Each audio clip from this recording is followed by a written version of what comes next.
ઓસીમાં તમારું જે 5th chapter છે ફોર્મ્સ ઓફ બિઝનેસ ઓર્ગેનાઇઝેશન, તો એમાં તમને સ્ટાર્ટિંગના પેરેગ્રાફમાં આપ્યું છે કે along with the time and needs of main has increase. જેમ કે જેમ ટાઈમ પાસ થતું ગયું એમ બધાના નીડ્સ ઇન્ક્રીઝ થતા ગયા. તો સૌથી પહેલાં બાર્ટર સિસ્ટમ હતું, જેમાં આ લોકોના exchange of goods against commodities હોય, જેમ ગુડ્સ એકબીજા લેતા એવું કરતા હતા. પછી થોડો ટાઈમ પાસ થયો પછી એક્સચેન્જ એક્ટિવિટીઝ જે છે એ બધામાં પ્રોબ્લેમ્સ આવવા માંડ્યા, એટલા માટે મનીનું ઇન્વેન્શન થયું. અને જે આપણે કહી શકીએ ને કે એવા લોકો કે જે લોકો ગુડ્સ અને સર્વિસીસ એક્સચેન્જ કરે એને આપણે ટ્રેડર્સ કહી શકાય. સો જેમ કે who are cold traders, so those people who exchange activities or people by exchange activities of goods. Class of people કહી શકાય કે જે લોકો ગુડ્સ અને કોમોડિટીઝને એક્સચેન્જ કરતા હોય એને આપણે ટ્રેડર્સ કહી શકાય. સો ટ્રેડર્સ જ્યારથી આવ્યા ત્યારથી different forms of business organisation એક્ઝિસ્ટન્સમાં આવ્યા. જેમ કે આપણે કહીશ કે સોલ પ્રોપ્રાઇટરશિપ છે, જેમ કે આપણે એકલા બિઝનેસ કરતા હોય તો એ સોલ પ્રોપ્રાઇટરશિપ હોય. પછી પાર્ટનરશિપમાં એક કરતાં વધારે જો બિઝનેસ કરતા હોય તો એ પાર્ટનરશિપ બિઝનેસ કહી શકાય. પછી HUF કહી શકાય ને, હિન્દુ અનડિવાઇડેડ ફેમિલીઝ, જે આપણે જૂનું મેથડ છે. પછી કોઓપરેટિવ સોસાયટી હોય, જેમ કે આપણા અમૂલ જે છે એ મિલ્ક કોઓપરેટિવ સોસાયટી છે, જેમાં એના મેમ્બર્સ જે છે એ બધા ભેગા મળી અને મેમ્બર્સના ઇન્ટરેસ્ટ માટે એ લોકો કામ કરતા હોય. અને જોઈન્ટ સ્ટોક કંપનીઝ છે. જોઈન્ટ સ્ટોક કંપનીઝ એટલે જે આને લિમિટેડ કંપનીઝ કહી શકાય, જેમ કે રિલાયન્સ છે, ટાટા છે. તો એ બધા જોઈન્ટ સ્ટોક કંપનીઝ કહેવાય કે જેના શેર્સ અને ડિબેન્ચર્સ માર્કેટમાં અવેલેબલ હોય. તો આવા બધા અલગ અલગ ફોર્મ્સ ઓફ બિઝનેસ ઓર્ગેનાઇઝેશન્સ એક્ઝિસ્ટન્સમાં આવ્યા. તો સૌથી પહેલાં તમને આ ચેપ્ટરમાં સોલ પ્રોપ્રાઇટરશિપ કીધું છે. જેમ કે આપણે અકાઉન્ટ્સમાં ફાઇનલ અકાઉન્ટ્સ બનાવીએ છીએ તો આપણે સોલ પ્રોપ્રાઇટરશિપના ફાઇનલ અકાઉન્ટ્સ બનાવીએ. પછી જેમ કે આપણે 12થમાં કરશું તો ત્યાં આગળ આપણે પાર્ટનરશિપના અને કંપનીના, જેમ કે જોઈન્ટ સ્ટોક કંપનીઝના અને પાર્ટનરશિપ બિઝનેસવાળા કેમ ફાઇનલ અકાઉન્ટ્સ બનાવે એ આપણે 12થમાં શીખશું. તો સોલ પ્રોપ્રાઇટરશિપમાં કહી શકે કે એક સિંગલ પર્સન હોય અને આ ધીસ ફોર્મ જે છે MCQમાં પૂછેલું છે કે the form of sole proprietorship is the oldest and simple than other forms of business organisation. અને આ પહેલેથી કેટલા વર્ષોથી છે, જેમ પોતે ઇન્ડિવિજ્યુઅલી કોઈ પણ બિઝનેસ કરતા હોય તો એ સોલ પ્રોપ્રાઇટર છે એવું આપણે કહી શકાય. સો રેપિડલી ચેન્જિંગ વર્લ્ડમાં વેરિયસ ફોર્મ્સ ઓફ બિઝનેસ એક્ઝિસ્ટન્સમાં આવ્યા, પણ આ સૌથી જૂનું અને સિમ્પલેસ્ટ ફોર્મ છે. પછી મિનિંગ આપ્યું છે તો સોલ પ્રોપ્રાઇટરશિપ એ એવું ટાઈપનું બિઝનેસ છે જેમાં બધું જ કામ ઓનર પોતે જ કરતા હોય ને, મેનેજમેન્ટ કરતા હોય, ઓનરશિપ હોય, કંટ્રોલ કરતા હોય, ડિસિશન પોતે લેતા હોય, પોતાના જ પૈસા ઇન્વેસ્ટ કરતા હોય, પછી પોતાને જે રીતે એક્સપાન્ડ કરવું એ રીતે બિઝનેસ એક્સપાન્ડ કરતા હોય, ડેવલપ કરતા હોય. બધી જ એક્ટિવિટીઝ, પરચેસ, સેલ્સ જે પણ છે એ બધું પોતે જ કરતા હશે. So according to Louis and Henry, sole proprietorship is such a form of organisation જેમાં વન પર્સન જ છે એ ટોપ પોઝિશન ઉપર છે, એ પોતે જ રિસ્પોન્સિબલ છે, પોતે ડિરેક્ટર છે, બધું જ પોતે જ કરતા હશે. અને ફેલિયર આવશે, લોસ થશે તો પણ એને પોતાને જ સફર કરવું પડશે. સો from the definition one can understand that alone trader કે એને આપણે સોલ પ્રોપ્રાઇટર છે એવું આપણે કહી શકાય. અને બધું જ રિસ્પોન્સિબિલિટી એના શોલ્ડર ઉપર જ હશે. કેરેક્ટરિસ્ટિક્સ કહીએ તો ઇઝી ટુ એસ્ટાબ્લિશ છે. જેમ કે આજે તમે ડિસાઇડ કરો કે ભાઈ મારે કંઈક બિઝનેસ સ્ટાર્ટ કરવો છે, તો એમાં આપણે કોઈને પૂછવા કે ક્યાંય લોમાં આપણે કોઈ પરમિશન લેવા કે ના જવું પડે, આપણે આપણી રીતે બિઝનેસ સ્ટાર્ટ કરી શકાય. અને કોઈ પણ લોફુલ એક્ટિવિટી, લોફુલ ટ્રેડિંગ કરતા હોવા જોઈએ, એવું નહીં કે આપણે કંઈ પણ ઇલીગલ કામ કરીએ. તો આપણે બિઝનેસ ક્યારે પણ આપણી રીતે સ્ટાર્ટ કરી શકીએ. પછી કેપિટલ છે તો આપણી પાસે જેટલા પૈસા હશે આપણે ઇન્વેસ્ટ કરશું, આપણને જેટલા ઠીક લાગતા હશે એટલા આપણે ઇન્વેસ્ટ કરશું. અને જો એને કેપિટલ ઇનસફિશિયન્ટ થાય તો એ લોન પણ લઈ શકે ને, બોરોડ મની છે, જેમ કે બેંક પાસેથી કે બીજા ફાઇનાન્શિયલ ઇન્સ્ટિટ્યુશન્સ પાસેથી કાં તો ફ્રેન્ડ્સ પાસેથી લોન લઈ શકાય. પાવર ઓફ એડમિનિસ્ટ્રેશન છે, જેમ કે એને પોતાને જ પાવર છે ને જેમ બિઝનેસ કરવો હોય, જેમ ચલાવવો એમ ચલાવે. જેમ કે પોતાની દુકાન હોય તો સવારના 10 વાગે જાય કે 11 વાગે જાય એને કંઈ ફેર નહીં પડે. કોઈ વખત દુકાન બંધ રાખે તો પણ એને કાંઈ પ્રોબ્લેમ નથી. સો એને એડમિનિસ્ટ્રેશનનો કમ્પ્લીટ પાવર છે. એ પોતે જ પરચેસ, સેલ્સ, કલેક્શન છે, ડેટર્સ આગળથી પૈસા કલેક્ટ કરવાના હોય, પછી અકાઉન્ટ્સ લખવાના હોય, તો બીજી જે પણ એક્ટિવિટીઝ હશે એ બધું એ જ કંટ્રોલ અને મેનેજમેન્ટ કરતા હશે. પછી 45 પેજ ઉપર ફર્ધર આપ્યું છે કે એ પોતે જ મેનેજર છે, પોતે જ પોતાનો માલિક છે, એને કોઈને જવાબ નથી દેવાનો રહેતો. અને એને પોતાને હેલ્પ જોતી હોય તો ફેમિલી અને રિલેટિવ્સ આગળથી પણ એ હેલ્પ લઈ શકે. ફ્રીડમ ઓફ વર્ક અને ક્વિક ડિસિઝન છે, પોતાને જેમ કામ કરવું એમ કામ કરી શકે, પોતાના ઇન્ટેલિજન્સ પ્રમાણે, પોતાના એક્સપિરિયન્સ પ્રમાણે એ પોતાના બિઝનેસને આગળ વધારી શકે. અને જલ્દીથી ડિસિઝન, કારણ કે એને કંઈ પૂછવા નથી જવાનું, એને જેમ ડિસિઝન લેવું એમ લઈ શકે. લાયબિલિટી કહી શકાય તો એની અનલિમિટેડ લાયબિલિટી છે, જે મેઇન પ્રોબ્લેમ છે સોલ પ્રોપ્રાઇટરશિપનો. જેમ કે કોઈક વખત એકલો બિઝનેસ કરતો હશે અને એને ક્રેડિટર્સ પાસેથી બહુ બધા લાયબિલિટીઝ છે અને ક્રેડિટ પરચેસ કર્યા અને પૈસા નહીં આપે તો એના પ્રોપર્ટીઝનું ઇવન નીલામી પણ થઈ શકે ને, લિક્વિડેશન કરાવવા માટે એની પર્સનલ પ્રોપર્ટીઝ જે છે એ પણ વેચીને એને આપણે પૈસા એને દેવા પડે. તો એ જે એક અનલિમિટેડ લાયબિલિટી જે છે એનો મેઇન ડીમેરિટ છે સોલ પ્રોપ્રાઇટરશિપ ફોર્મનો, એવું આપણે કહી શકીએ. તો જો એને લોસ થશે અને એ પૈસા નહીં દઈ શકે તો ઇવન પોતાનું ઘર કે કંઈ પણ વેચીને એને પૈસા દેવા પડશે. પછી સિક્રેસી મેન્ટેન થાય. ફોર એક્ઝામ્પલ આપણે કહીએ ને કે કોઈ રેકડીવાળા છે એ કોઈ લેટ કે કોઈ સમોસા બનાવે છે તો એની જે સિક્રેસી છે એ મેન્ટેન થશે કે એ સમોસાની રેસીપી છે તો એને ખબર છે કે કેવી રીતે, અને એના લીધે જ એના પ્રોડક્ટનું વધારે ડિમાન્ડ છે. તો બીજા કોઈ પણ બિઝનેસમાં ડિસિશન માટે કંઈ સિક્રેસી મેન્ટેન કરવાની હશે તો એ આરામથી સિક્રેસી મેન્ટેન થશે, બિકોઝ કોઈ બીજું છે નહીં જોવાવાળું. પર્સનલ કોન્ટેક્ટ છે તો સોલ પ્રોપ્રાઇટર જે પોતે જ દુકાનમાં બેઠો હશે તો પોતે જ કસ્ટમર સાથે પર્સનલી કોન્ટેક્ટમાં આવતો હશે એટલે એને કસ્ટમર્સના ફીડબેક પણ મળતા હશે. કસ્ટમર કોઈ વાર કહે કે ભાઈ આમાં પ્રોડક્ટમાં આ વખતે સારું નથી, થોડું આમાં આવા ચેન્જીસ જોઈએ છે, તો એ બધું વધારે સારી રીતે કસ્ટમરને સેટિસ્ફેક્શન માટે કામ કરી શકે. અને સેન્ટ્રલાઇઝેશન ઓફ ઓનરશિપ અને મેનેજમેન્ટ છે. પોતાને જ આખું ઓનરશિપ છે, પોતે જ મેનેજમેન્ટ કરે છે એટલે એને જેમ મરજી ફાવે એમ એ પોતે કરી શકે. અને ઓનર અને મેનેજમેન્ટ ડિફરન્ટ એન્ટિટીઝ નથી, એક જ છે, જ્યારે બીજા બિઝનેસ ઓર્ગેનાઇઝેશનમાં બે અલગ અલગ હશે. એડવાન્ટેજીસ કહીએ તો જે આપણે કેરેક્ટરિસ્ટિક્સમાં જોયું એ જ થોડું એડવાન્ટેજીસમાં છે. એક તો ઇઝી એસ્ટાબ્લિશમેન્ટ પ્રોસેસ છે. પબ્લિક લિમિટેડ કંપની કે જોઈન્ટ સ્ટોક કંપની તમારે એસ્ટાબ્લિશ કરવી હોય તો બહુ બધા ડોક્યુમેન્ટ વર્ક કરવા પડે, પણ સોલ પ્રોપ્રાઇટરશિપ માટે ઇઝી એસ્ટાબ્લિશમેન્ટ છે ને. Whenever he decide he can start a business. Even an uneducated person હશે, હેવિંગ જનરલ કેપેબિલિટીઝ હોય તો એ પણ બિઝનેસ સ્ટાર્ટ કરી શકે. પૈસા ઓછા હશે તો અકોર્ડિંગલી, જેમ કે ઓછા પૈસા હશે તો લેટ્સ સે કે કેબિન કે રેકડી પણ ચલાવી શકે. સો લેસ કેપિટલ ઇન્વેસ્ટમેન્ટ હોય તો પણ એ પોતાની રીતે બિઝનેસ કરી શકશે. And if needed he can borrow money from outsiders for the purpose of investment in the business. પછી સિક્રેસી મેન્ટેન થાય, જે પણ એનું સિક્રેટ મેન્ટેન કરવાના હશે, ટેકનિક હશે કંઈ પણ એ મેન્ટેન થઈ શકે. ક્વિક ડિસિશન લઈ શકાય. He can take, since he doesn't have to ask to anyone, he can make decision accordingly.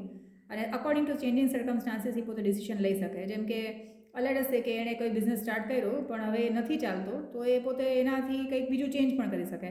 Let's સે કે એને સમોસા બનાવવાનું દુકાન નાખ્યું બટ એના સેલ નથી થતા તો એ બંધ કરીને એ ગાર્મેન્ટ્સનું પણ સેલિંગ કરી શકે. સો ક્વિક ડિસિશન લઈ શકે, એને ક્યાંય પૂછવા નથી જવું પડતું.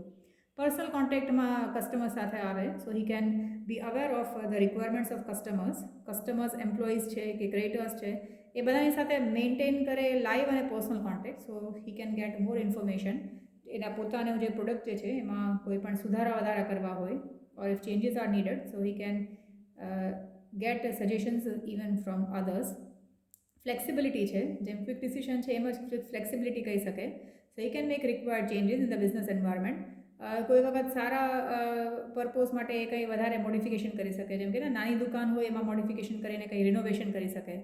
સો એના લીધે ફ્લેક્સિબિલિટી પણ થઈ જાય. લેટ્સ સે કે એને પાસે પૈસા હતા અને એને ઝેરોક્સની દુકાન નાખી, તો ઝેરોક્સની દુકાન નાખી અને એટલું બધું સેલિંગ નથી થતું અને એટલા બધા કસ્ટમર્સ નથી આવતા, તો સાથે સાથે એ સ્ટેશનરીનું પણ એમાં સ્ટાર્ટ કરી શકે. સો ફ્લેક્સિબિલિટી છે, જે રીતે એને કરવું એ રીતે કરી શકે. પછી લેસ ટેક્સ બર્ડન છે, કારણ કે સોલ પ્રોપ્રાઇટરશિપમાં since capital investment will be less, so there will be less profit and less tax will be payable. પછી લેસ લીગલ રેસ્ટ્રિક્શન્સ છે, તો પણ to some extent legal restriction હશે. જેમ કે અત્યારના તમે જાઓ કોઈ પણ દુકાનમાં તો ત્યાં લોકોને લાઇસન્સ લેવું, જે મ્યુનિસિપાલિટી હોય એમાંથી લાઇસન્સ લેવાનું કમ્પલસરી હોય.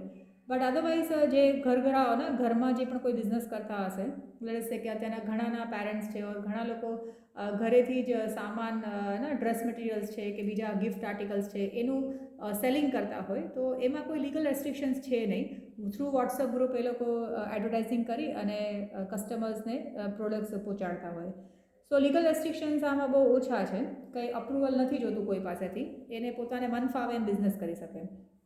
લિમિટેશન્સમાં જોઈએ તો એક તો લિમિટેડ કેપિટલ છે ને, જે ઓનર પાસે જેટલા પૈસા હશે એટલા જ લગાવશે. મોર ઓવર હી વિલ બી ફિયર્ડ કે ભાઈ વધારે પૈસાનું ઇન્વેસ્ટમેન્ટ કરે અને જો લોસ થાય તો એના બધા જ પૈસા ડૂબી જાય. એટલે લિમિટેડ કેપિટલ છે અને પોતાના ઉપર જ બધું ડિસિઝન હશે. સો સમટાઈમ્સ એના માટે ડિફિકલ્ટ થઈ જશે કે જેમ કે રો મટીરિયલ્સ કે કંઈ લાર્જ ક્વોન્ટિટીમાં પરચેઝ કરવું હશે તો એ પરચેઝ નહીં કરી શકે, બિકોઝ એના પૈસા ત્યાં આગળ બ્લોક થઈ જાય. ઓર વધારે મોટી સાઇઝની મશીનરીઝ પોતે પરચેઝ નહીં કરે, બિકોઝ જો પછી બિઝનેસ ન ચાલે તો એને આ બધું વેચવાનું પણ પાછું ટેન્શન કરવું પડે. પછી અનલિમિટેડ લાયબિલિટીઝ છે.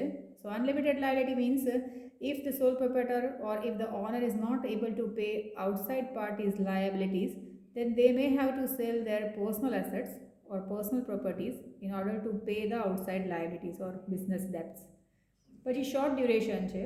થોડા ટાઈમ માટે જ આ બિઝનેસ મોસ્ટલી ચાલતો હોય. બહુ ઓછા દુકાન હોય કે જે એકલા ચલાવતા હોય ને બહુ બધા સુધી ચાલે. બિકોઝ લેટ અસ સે કે ઓનર છે એ 60 વર્ષના થઈ ગયા ઓર 80 યર્સના થઈ ગયા, તો પછી એના જે લીગલ હેર્સ છે, જેમ કે એના ઘરમાં એના દીકરા કે દીકરી હોય એ ફર્ધર બિઝનેસ ચલાવતા હોય તો ઠીક છે.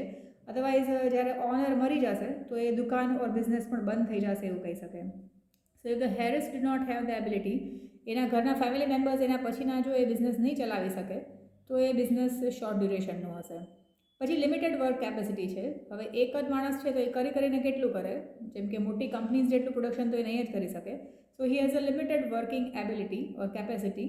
He cannot produce as many products as other unit or big units are producing or big companies are producing. પછી પોસિબિલિટી ઓફ રોંગ ડિસિશન્સ છે. કારણ કે એકલો ડિસિશન લે છે, so sometimes it may be possible that he may take wrong decision because of which એને દુકાન પણ બંધ કરી દેવું પડે. તો હેસ્ટી કે એરોનસ ડિસિશન લઈ લે તો એ બિઝનેસને હાર્મ કરશે. અને lack of advantage of large scale business. જ્યારે પણ લાર્જ સ્કેલ બિઝનેસ આપણે કરતા હોય તો આપણે રો મટીરિયલ્સનું બલ્ક પરચેઝ કરી શકીએ સસ્તા ભાવે. બટ સિન્સ આ નાની શોપ હશે કે નાની દુકાન હશે તો આપણે વધારે બલ્ક પરચેઝ નહીં કરી શકીએ. તો બીજા કંપનીઝને જે કોસ્ટ ઓફ પ્રોડક્શનમાં જે ફાયદો થતો હશે એ આપણને નહીં થાય બિકોઝ આપણે સ્મોલ સ્કેલમાં બિઝનેસ કરીએ છીએ. So we can not get advantages of large scale business like concession in raw materials or tax payment કે એવું કંઈ પણ. એના પછી તમારું સેકન્ડ ટોપિક છે business run by Hindu undivided family. તો તમને ઘણી વખત 5 માર્ક્સ પણ પૂછે છે કે state the meaning of HUF and clarify, એના કેરેક્ટરિસ્ટિક્સ પણ ક્લેરિફાય કરો. તો હિન્દુ અનડિવાઇડેડ ફેમિલી જે છે, જેને શોર્ટમાં HUF કે, એ આપણા કન્ટ્રીમાં વર્ષોથી એ બિઝનેસ ચાલ્યું આવે છે. અને એમાં જે મેઇન હેડ જે છે, ફેમિલીનો મેઇન મેમ્બર છે, જે હેડ હોય, લેટ અસ સે કે આપણા ફેમિલીમાં દાદા હોય તો એ સૌથી હેડ ઓફ ધ ફેમિલી હશે, જેને આપણે કરતા કહી શકાય. એ સિનિયર મોસ્ટ ઇન એજ હશે અને એ પોતે એડમિનિસ્ટ્રેશન ને બાકીનું બધું કરતા હશે. જો એ મરી જાય તો એના પછીનો જે એનો મોટો સન હોય એ એનું બાકીનું બધું સંભાળતા હશે. નેક્સ્ટ એલ્ડેસ્ટ પર્સન હશે એ એનું બાકીનું સંભાળતા હશે. અત્યારના HUF ટાઈપનું જે છે એ ઇન્ડિયા અને નેપાળમાં 2 જગ્યાએ એક્ઝિસ્ટન્સમાં છે. કેરેક્ટરિસ્ટિક્સમાં કહીએ તો HUFનો આખો એક સેપરેટ લો જ છે. જેમ કે કંપની લો હોય, બેન્કિંગ માટે બેન્કિંગ રેગ્યુલેશન એક્ટ છે, કંપનીઝ માટે કંપનીઝ એક્ટ છે, ઇન્સ્યોરન્સ કંપનીઝ માટે ઇન્સ્યોરન્સ એક્ટ છે, ઇલેક્ટ્રિસિટી સપ્લાય કંપનીઝ માટે ઇલેક્ટ્રિસિટી સપ્લાય કંપનીઝ એક્ટ છે. સો એ રીતે HUF માટે પણ HUFનો એક એક્ટ છે કે જેમ આપણે ને કે જે આપણા સમ્સ કે આપણને કોઈ વખત ખબર ન પડે કે આમાં શું લખવાનું તો આપણે ડાયજેસ્ટને રિફર કરતા હોય. તો સિમિલરલી આ જે બધા એક્ટ્સ બનાવે તો એમાં આપણે HUF હોય તો એ કઈ રીતે ચલાવવું તો એના આન્સર્સ આપણને એમાં એક્ટમાં મળી શકે. So management is done by the karta, જે હેડ ઓફ ધ ફેમિલી હશે, સિનિયર મોસ્ટ પર્સન હશે, એ કર્તા કહી શકાય અને એ જ બધું ડિસિશનને બધું લેતા હશે. ઇન્ડિપેન્ડન્ટ ફિલ્ડ ઓફ ઓપરેશન છે. Business management is done by કરતા ઇન્ડિપેન્ડન્ટલી. અધર મેમ્બર્સના એમાં કંઈ આમ ઇન્ટરપ્ટ ના કરી શકે કે એ લોકો હા ના ન પાડી શકે. જે ડિસિશન કરતા લેતા હશે એ જ ફાઇનલ ડિસિશન હશે. And other members cannot object against the suitability. એને કંઈ નામ કે વચ્ચે ડપકું ન મારી શકે કે ભાઈ તમે આમ બરાબર નથી કરતા ને એવું બધું. સો HUFમાં જે કરતા હશે એ જ ફાઇનલ હશે. મેમ્બરશિપ જે છે એ બાય બર્થ મને, જેમ કે આપણા ફેમિલીમાં HUF ચાલ્યું આવ્યું હોય અને આપણે બર્થ થાય તો આપણે પણ એ HUFના મેમ્બર થઈ જાય. બાય બર્થ આપણને મળે છે. Child born in the family gets a membership right from the birth. Financial control પણ ફાઇનલી ના એઝ યુઝ્યુઅલ આ કરતા જે છે એ જ હીરો છે આખા HUFનો. બધું એ જ કરતા હશે, બાકીના બધા તો ખાલી ઓડિયન્સ છે એવું કહી શકાય. સો એ જ બધું કંટ્રોલ કરતા હશે. ફાઇનાન્શિયલ પૈસા ક્યાંથી લેવા, કેમ લેવા ઓર ક્યાં નાખવા એ બધું એ ડિસાઇડ કરતા હશે. લાયબિલિટી જે છે તો entire business is under the administration of કર્તા. ધેરફોર લાયબિલિટીઝ ઓફ કર્તા જે છે અનલિમિટેડ છે, જ્યારે બીજા બધા મેમ્બર્સની લાયબિલિટી લિમિટેડ છે. અનલિમિટેડ લાયબિલિટી ખાલી કર્તાની જ છે, એટલે કોઈ વાર કંઈ પણ પ્રોબ્લેમ થાય તો કર્તાને પાસેથી પૈસા ઓર કર્તાના નામની જે પ્રોપર્ટીઝ હોય એની નીલામી થાય, બટ મેમ્બર્સને એમાં કંઈ લાયબિલિટીઝ હશે નહીં. પછી લાઈફ સ્પાન જે છે તો લાઈફ સ્પાન મોસ્ટલી વધારે છે એવું કહી શકાય, કારણ કે કરતા મરી જાય તો એના પછીનો જે next senior most family member હશે એ કન્ટિન્યુ કરતા હશે, અને નેક્સ્ટ સિનિયર પર્સન એવી રીતે આવ્યા કરશે તો એવી રીતે આ HUF ચાલ્યા કરશે. પછી ડિફિકલ્ટી ઇન રેઝિંગ ફંડ્સ છે. તો success of the firm depends upon the efficiency of કરતા. જો કરતા જ પોતે બરાબર નહીં હોય અને ફાઇનાન્સ નહીં લઈ શકતા હોય ફેમિલી મેમ્બર HUF માટે, તો ફંડ રેઝિંગ જે છે એ થોડું પ્રોબ્લેમેટિક હશે. જેમ કે મેમ્બર્સ જે છે એ પણ થોડા પૈસા આપવા જોઈએ. ફેમિલી મેમ્બર્સ જ પૈસા નહીં આપતા હોય, ઓર કાં તો સિચ્યુએશન એવી હશે કે આઉટસાઇડ પાર્ટીઝમાંથી ક્યાંય પૈસા નહીં મળતા હોય, so it will be difficult for them to raise money for doing the business.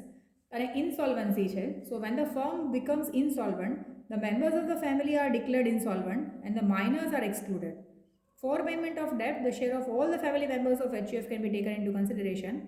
Liability of કરતાં અનલિમિટેડ છે, એટલે જો HUFમાં કોઈ વખત ઇન્સોલ્વન્સી આવી જાય તો ઇવન એના મેમ્બર્સને પણ પૈસા દેવાના થાય. એટલે HUF ટુ સમ એક્સટેન્ટ થોડું ડેન્જરસ છે એવું પણ કહી શકાય, કારણ કે એમાં કરતાં તો બધું કૌભાંડ કરીને મરી જાય તો બાકીના ફેમિલી મેમ્બર્સ પણ લટકી જાય એવું કહી શકાય એમ. સો ઇન્સોલ્વન્સી થાય HUFમાં, so it create some dangerous situation, કે members of the family are also declared insolvent. તો જેમ કે મેમ્બર્સ ડિક્લેર્ડ ઇન્સોલ્વન્ટ થાય તો મેમ્બર્સને પણ ક્યાંયથી લોન જોતી હોય તો ન મળે. ખાલી માઇનર્સ જે છે 18 યર્સથી ઓછા હશે એ લોકો જ એક્સક્લુડેડ હશે.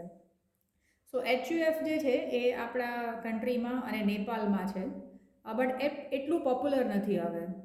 એના પછી પાર્ટનરશિપ બિઝનેસ છે. તો પાર્ટનરશિપ બિઝનેસ જે છે એના માટે સ્પેશિયલ એક્ટ છે, પાર્ટનરશિપ એક્ટ છે 1932.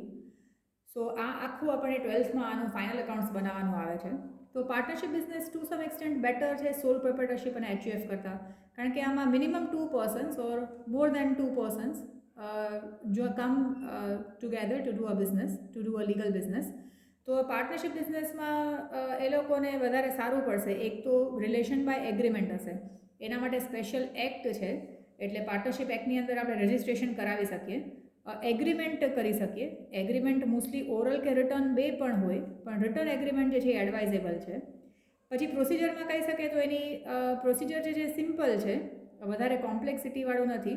એનું રજિસ્ટ્રેશન કરાવવું ને એટલું વધારે પેપર વર્ક નથી હોતું એમાં. રજિસ્ટ્રેશન પણ કમ્પલસરી નથી.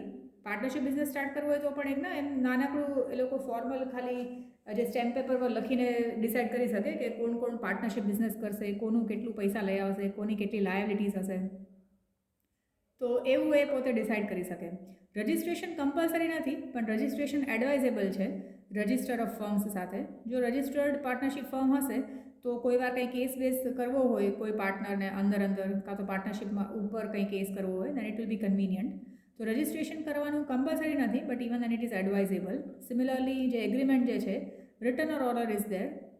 ઓરલ એગ્રીમેન્ટ કરી શકે but written is advisable. Number of partners જે છે એમાં અહીંયા મિનિમમ નંબર ઓફ પાર્ટનર્સ આ 2 થાય, અને પછી મેક્સિમમ જે છે એ 20 હશે. બટ હવે કંઈ કદાચ તમારી નવી ટેક્સ્ટબુકમાં કદાચ કંઈ ચેન્જીસ હશે. સો નંબર ઓફ પાર્ટનર્સ આપ્યા છે કે મિનિમમ 2 અને મેક્સિમમ 20, અને બેન્કિંગ બિઝનેસમાં 10, બટ હવે એ ચેન્જીસ થયા છે, કદાચ નવી ટેક્સ્ટબુકમાં હશે. પર્પોઝ કહી શકાય તો લોફુલ બિઝનેસ કરવાનું અને પ્રોફિટ અર્ન કરવાનું, અને જે પ્રોફિટ હશે એ લોકો પ્રી ડિટરમાઇન્ડ પ્રોફિટ શેરિંગ રેશિયોમાં શેર કરતા હશે. Social service and religious activities are legal but their purpose is not to earn profit. So partnership બિઝનેસમાં આપણે આ સોશિયલ સર્વિસ કે રિલિજિયસ એક્ટિવિટીઝ કરતા હશે તો એને આપણે ઇન્ક્લુડ નહીં કરી શકીએ, બિકોઝ પાર્ટનરશિપ બિઝનેસનું મેઇન પર્પોઝ હશે to earn profit and to distribute profit. પછી પેજ નંબર 48 ઉપર છે, તો એમાં તમને કેપિટલ છે. તો કેપિટલ પાર્ટનર્સ જે છે એ બધા પોતપોતાની રીતે કેપિટલ લઈ આવતા હશે. So they can bring capital as per their capacity, અને એ જેટલું પણ લઈ આવતા હશે એ લોકોએ ડીડમાં, પાર્ટનરશિપ ડીડ જે છે which is mostly a return agreement, એમાં મેન્શન કરેલું હશે કે કોણ કેટલા પૈસા લઈ આવે છે. પછી મેનેજમેન્ટ જે છે એ બધા પાર્ટનર્સ ભેગા મળીને કરતા હશે, ઓર સમટાઈમ્સ પાર્ટનર્સ ડિસાઇડ કરે કે ભાઈ કોઈ એક જ પાર્ટનર બધા ડિસિઝન લેશે, સો એ લોકો એગ્રીમેન્ટથી ડિસાઇડ કરીને કહી શકે. So in partnership business either decisions are taken by all of them or one of them who is acting on behalf of all of them. તો એવું બધું પણ મેનેજમેન્ટ કરવામાં પણ થોડું કમ્પેરેટિવલી ઇઝી રહે, એકબીજાના વ્યૂઝ મળી શકે. કોઈ વાર કોઈથી કંઈ મિસ્ટેક થતી હોય તો બીજા પાર્ટનર એને થોડું શું કહેવાય કે કરેક્શન કરે એવું કહી શકાય. દેન અનલિમિટેડ લાયબિલિટી છે. આમાં પણ અનલિમિટેડ લાયબિલિટી છે. જો પાર્ટનર્સમાં લાઇક સોલ પ્રોપ્રાઇટરશિપ, જો આઉટસાઇડ પાર્ટીઝ પે ન કરે, like if a partnership firm fails to pay any outside liability, then even the personal assets of each partner may be sold so as to pay the outside liabilities. તો જેમ સોલ પ્રોપ્રાઇટરશિપ છે એમ partnership બિઝનેસમાં પણ unlimited liability છે. Personal assets પણ ઓર personal property પણ વેચી શકાય. હવે આપણી ટેક્સ્ટ બુકમાં તો નથી, બટ અત્યારના જે પ્રેક્ટિકલ જે છે એ લિમિટેડ લાયબિલિટી પાર્ટનરશિપ LLP. હવે LLP તમે બહુ બધા પિક્ચરમાં સ્ટાર્ટિંગમાં જોતા હશો, જેમ કે પ્રોડક્શન હાઉસીસ હોય, ફિલ્મ પ્રોડક્શનના હાઉસીસ હોય, એ લોકો લિમિટેડ લાયબિલિટી પાર્ટનરશિપ કરતા થઈ ગયા છે. તો જેમાં પાર્ટનર્સમાં દરેકની લાયબિલિટી લિમિટેડ હોય, જેમ કે જે પોતે ગેરંટી આપે કે ભાઈ મારી લાયબિલિટી 5 લાખ સુધી, તો પછી આઉટસાઇડ પાર્ટીઝને દેવું થાય, પેમેન્ટ કરવાના થાય, તો એ એટલા જ એને દેવાના થાય. બટ આપણને ટેક્સ્ટબુકમાં છે નહીં, તો અત્યારનો તો આપણે કહી શકીએ કે પાર્ટનર્સમાં they have unlimited liabilities, which means that even the personal assets are sold if outside parties are not paid. પછી ટ્રાન્સફર ઓફ ઓનરશિપ છે. તો ટ્રાન્સફર ઓફ ઓનરશિપમાં આ કોઈ પણ પાર્ટનર બીજા પાર્ટનર્સના કન્સેન્ટ વગર કોઈ ત્રીજા વ્યક્તિને પાર્ટનર ના બનાવી શકે. લાઈક ને, જેમ કે A B બે પાર્ટનર હતા, તો બીને એમ થાય કે ભાઈ મારો ફ્રેન્ડ છે C, તો એને હું પાર્ટનર બનાવી લઉં અને એને કહી દે કે ભાઈ તું કાલથી દુકાનમાં આવવા લાગજે. તો એવું પોસિબલ નથી. એણે પહેલાં આ એને પૂછવું પડે કે એ રેડી છે કે નહીં. So without the consent of all the partners transfer of ownership is not possible. તો જેમ કે તમે એક્ઝામમાં લખો તો તમે આ ટ્રાન્સફર ઓફ ઓનરશિપ હેડિંગ કરીને પછી સેમ સેન્ટેન્સ, સિમ્પલ સેન્ટેન્સ લખી શકો કે without the consent of all partners it is not possible to transfer ownership to any outside party.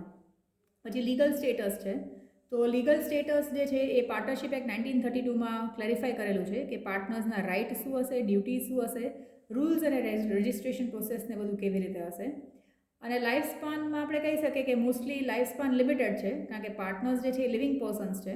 જો પાર્ટનર્સ પાગલ થઈ જાય ને, ઇન્સેન થઈ જાય, કાં મરી જાય, કાં ઇન્સ્ટોલમેન્ટ ડિક્લેર થાય, તો એ કેસમાં પાર્ટનરશિપ ફોર્મ જે છે એ કમ્સ ટુ એન એન્ડ હશે.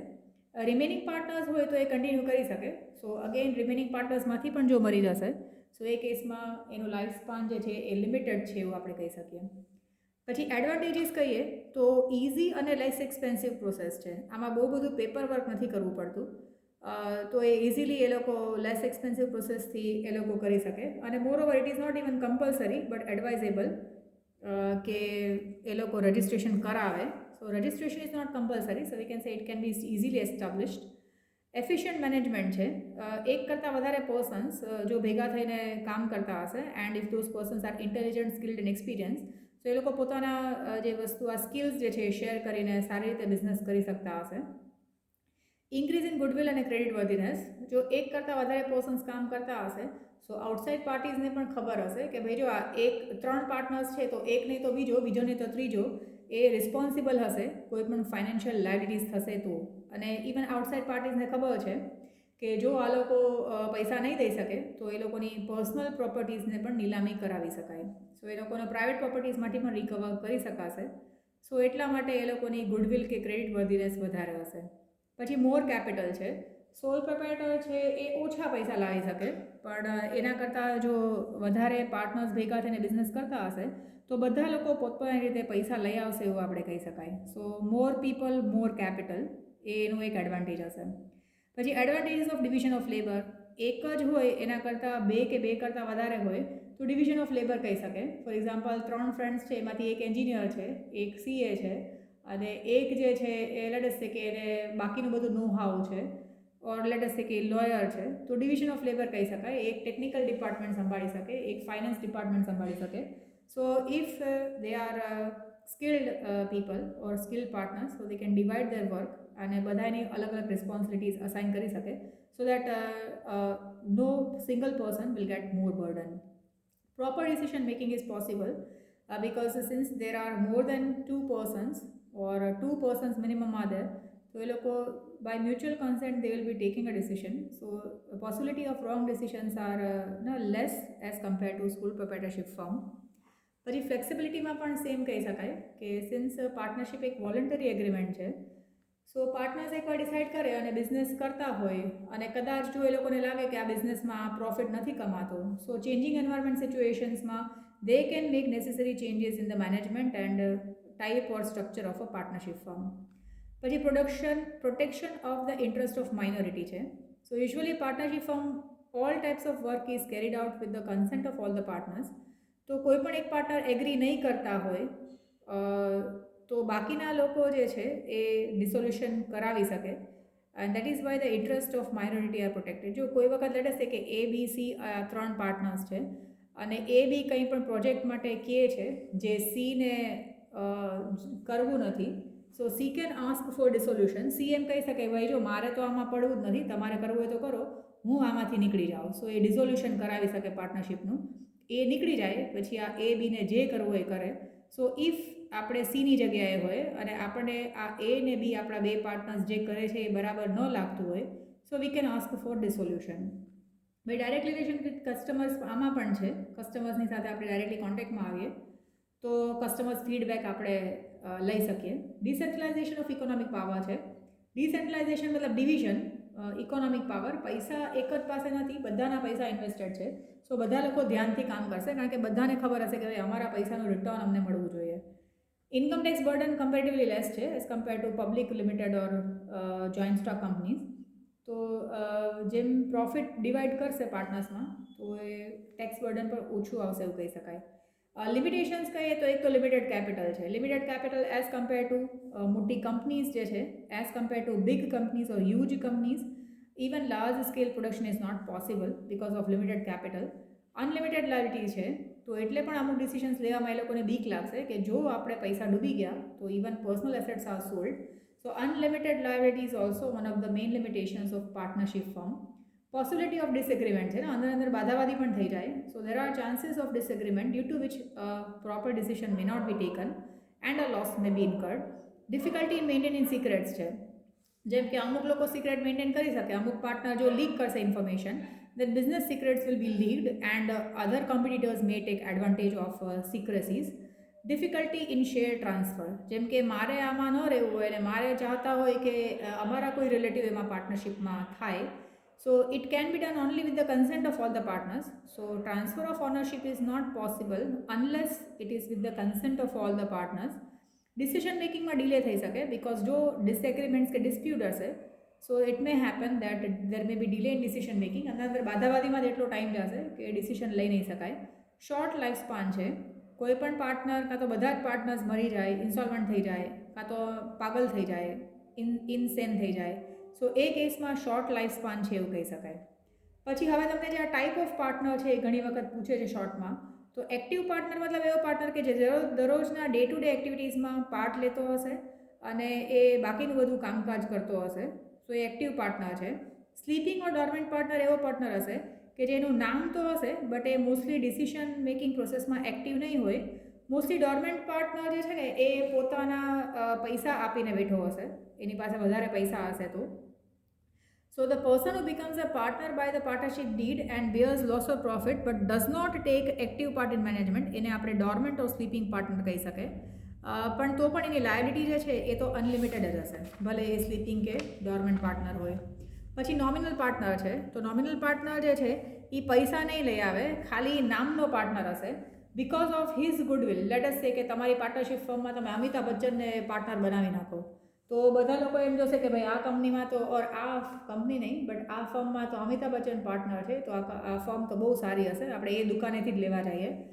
સો અમિતાભ બચ્ચન ખાલી આપણને પોતાનું નામ વાપરવા દે તો એ નોમિનલ પાર્ટનર કહેવાય. એ આપણને પૈસા નથી આપતા, ખાલી આપણે એનું નામ યુઝ કરી શકીએ અને બધાને જાણ કરી શકીએ કે ભાઈ અમારી પાર્ટનરશિપ ફર્મમાં આ પર્સન પણ પાર્ટનર છે. So he does not bring capital but he gives only, he allows us to use his name. So because of his name and goodwill, we may get more customers and because of that, a nominal partner છે. પછી partners in profits only, ને selfish partners કહી શકાય. But ઘણા partners એવી conditions રાખે કે ભાઈ પ્રોફિટ થશે તો અમને આપવાનું પણ લોસમાં અમે કંઈ જવાબદાર નથી. સો એ પાર્ટનર જે હશે એ એવો કોઈ પાર્ટનર હશે જેની પાસે સ્પેશિયલ સ્કિલ, નોલેજ અને એક્સપિરિયન્સ હશે જેનાથી આપણે ચાલતું હશે. આપણે એને કહી દીધું કે ભાઈ તમે ખાલી પ્રોફિટ થાય ને તો જ તમારે લેવાનો, લોસ થાય ને તો અમે જોઈ લેશું એમ.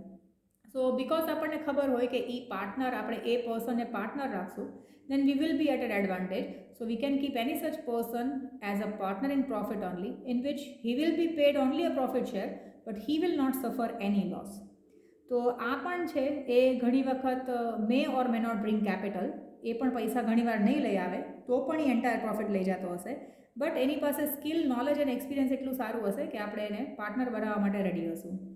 પછી એક આ છે partner by estoppel or holding out. તો આ તમને ઘણી વખત પૂછે છે, તો એનું એક્સપ્લેનેશન છે કે if a person is not a partner, even then with his behavior he acts or convinces others, કે outside parties ને કન્વિન્સ કરે કે એ પાર્ટનર છે and creates a liability, then later he cannot escape from his liability saying that he is not a partner. Let us say કે આ A, B, C 3 partners હતા એક ફર્મમાં. હવે આ C તો ક્યારનો નીકળી ગયો છે.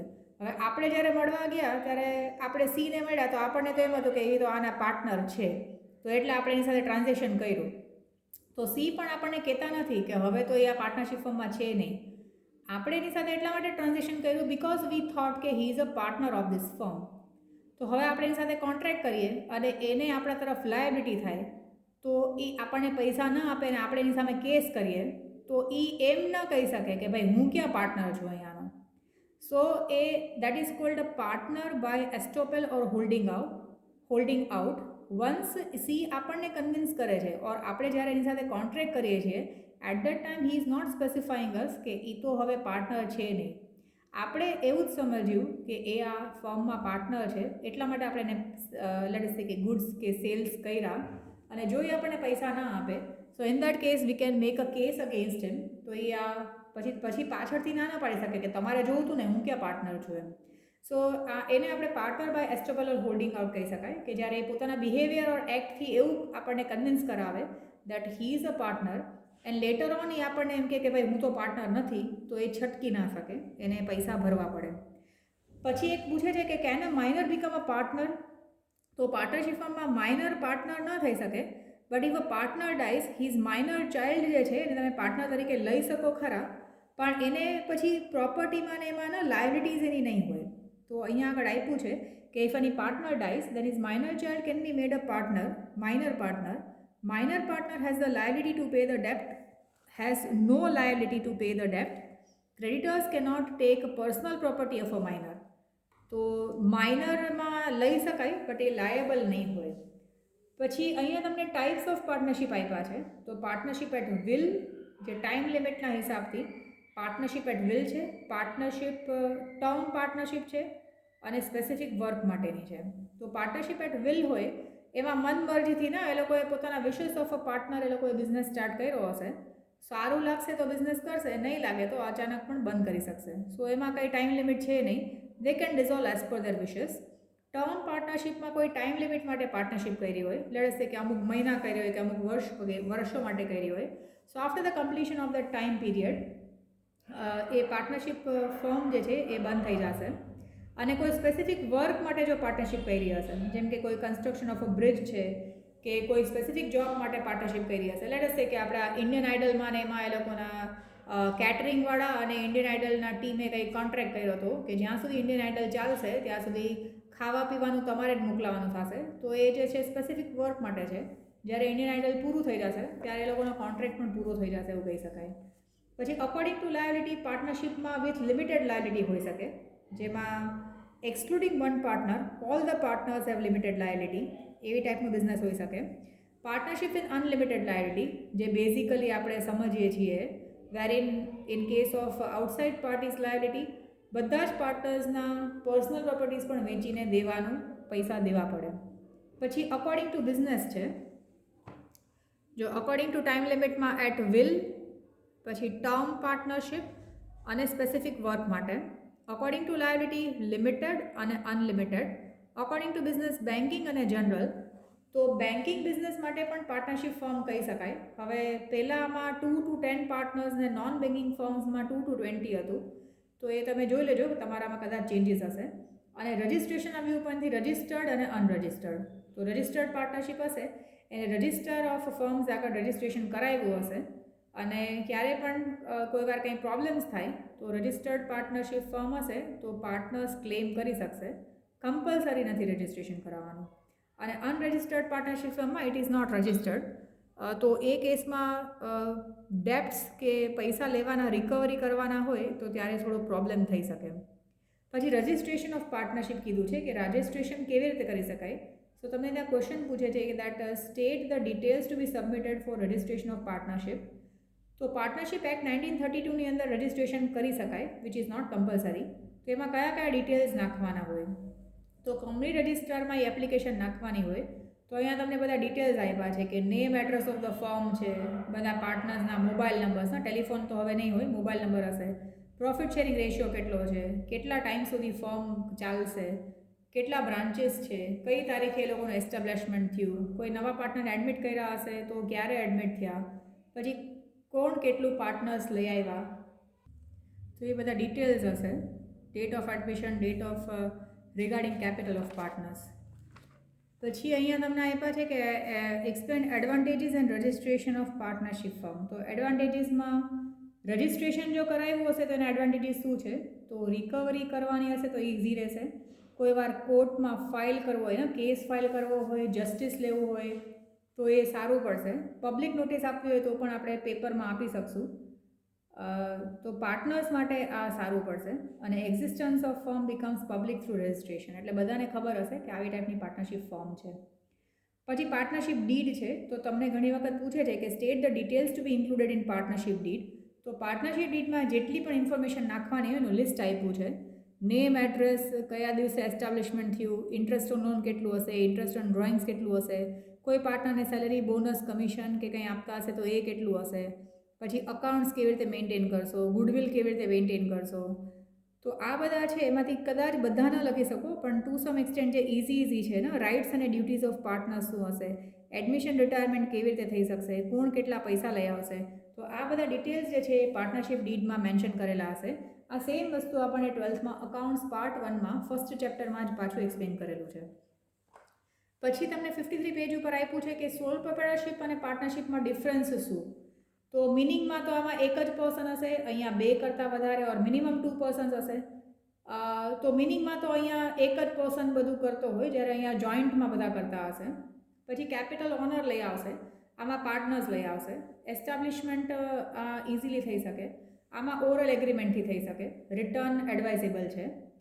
આમાં એક જ પર્સન હશે તો જલ્દીથી ડિસિશન લઈ શકાશે, આમાં ડિસિશન લેવામાં થોડું ડિલે થઈ શકે. પ્રોફિટ એન્ડ લોસ જે પણ થશે ઓનરનો પોતાનો હશે, જ્યારે આમાં પાર્ટનર્સમાં ડિસ્ટ્રીબ્યુટ કરવાનો હશે.